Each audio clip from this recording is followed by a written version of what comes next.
Bonjour,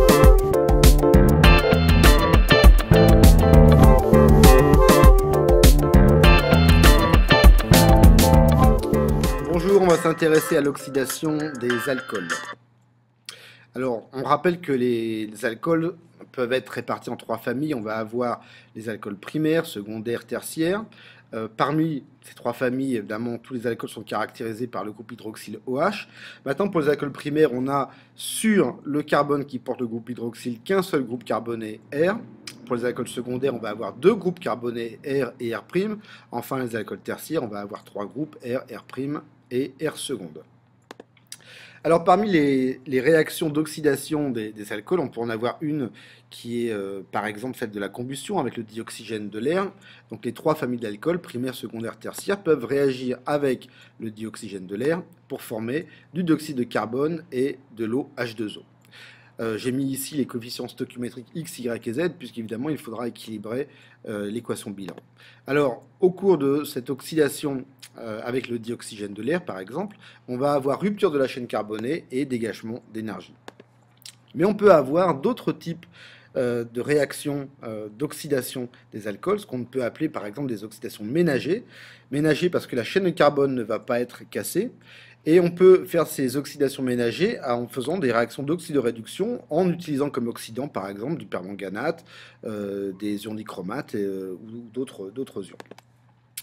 Alors au cours de ces transformations, de ces réactions chimiques, les alcools peuvent se transformer en d'autres éléments, d'autres familles d'espèces organiques, qui peuvent être les aldéhydes, les cétones et les acides carboxyliques. Alors ici, je voudrais simplement parler un petit peu des aldéhydes et des cétones qui ont un groupe caractéristique qui a l'air très très similaire, sauf que l'acétone possède sur le carbone qui a la double liaison avec l'oxygène, en tout cas deux groupes carbonés R et R', avec R' qui est différent de H. Donc c'est la différence qui existe entre les aldéhydes et les cétones. Au niveau maintenant des noms qu'on va donner à ces familles, alors j'ai pris quelques exemples. Par exemple, pour les aldéhydes, on va avoir le propanal. Donc on a al qui apparaît à la fin du nom caractéristique. Propanal, butanal. Pour les cétones, on va avoir le terme on qui va apparaître. Propanone, butanone.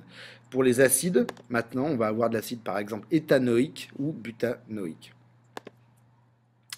Alors, comment on pourrait reconnaître, par exemple, les aldéhydes et les cétones? Eh bien, il y a un test qu'on appelle le test à la DNPH, qui a une couleur orangée. Et quand on fait ce test-là, on s'aperçoit qu'on a un précipité jaune-orange caractéristique de la présence de l'aldéhyde et de l'acétone. Alors maintenant, comment on peut distinguer cétone et aldéhyde? Eh ben, on va faire un test à la liqueur de Fehling. La liqueur de Fehling est bleue, mais et évidemment, il faut chauffer ensuite le mélange. Mais quand on prend de l'acétone de la liqueur de Fehling, qu'on fait chauffer le mélange, on obtient... la couleur bleue n'a pas changé. Maintenant, si on fait réagir l'aldéhyde avec la liqueur de Fehling et qu'on chauffe, on va avoir cette couleur, ce précipité rouge brique qui est caractéristique. Et donc, on va avoir un test positif à la liqueur de Fehling pour l'aldéhyde et un test négatif pour l'acétone. Voilà le moyen de pouvoir distinguer les cétones des aldéhydes. Alors, pour résumer les tests d'identification, l'aldéhyde et cétone vont toutes les deux réagir avec la DNPH. Maintenant, seul l'aldéhyde va pouvoir réagir avec la liqueur de Fehling ou un autre type de réactif qu'on appelle le réactif de Tollens. Maintenant, pour les acides carboxyliques, on a des acides. Donc, on pourrait tout à fait utiliser un pH, pH-mètre, papier pH, etc. ou des indicateurs colorés pour savoir si on a bien de présence ou non d'acide carboxylique. Alors voici ici les différents types d'oxydation des alcools. Si on prend un alcool primaire et qu'on le fait réagir avec un oxydant, on peut obtenir un aldéhyde. Maintenant, si l'oxydant est en excès, cet oxydant peut maintenant réagir avec l'aldéhyde pour se transformer encore en acide carboxylique. Maintenant, pour les alcools secondaires, quand on les oxyde, ils ne peuvent se transformer qu'en cétone. Quant aux alcools tertiaires, ils ne sont pas oxydables. Alors, puisqu'on a des réactions d'oxydoréduction avec ces alcools, eh ben, j'ai essayé de donner les demi-équations électroniques qu'on va pouvoir obtenir au cours de ces réactions chimiques. Quand on a un alcool primaire, il va être en fait un réducteur. Il va se transformer en aldéhyde en donnant 2 électrons et 2 ions H+, l'aldéhyde étant ici l'oxydant.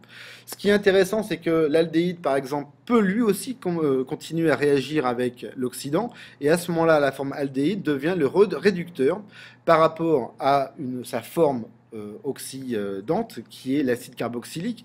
Et donc, on va avoir une nouvelle demi-équation électronique, avec apparition de H2O ici, et puis l'aldéhyde qui va donc libérer 2 électrons, puisque c'est un réducteur. Maintenant, les alcools secondaires peuvent se transformer en cétone. L'alcool secondaire est ici aussi un réducteur et l'acétone a la forme oxydante. Et on voit que l'alcool secondaire réducteur va libérer 2 électrons pendant cette demi-équation électronique.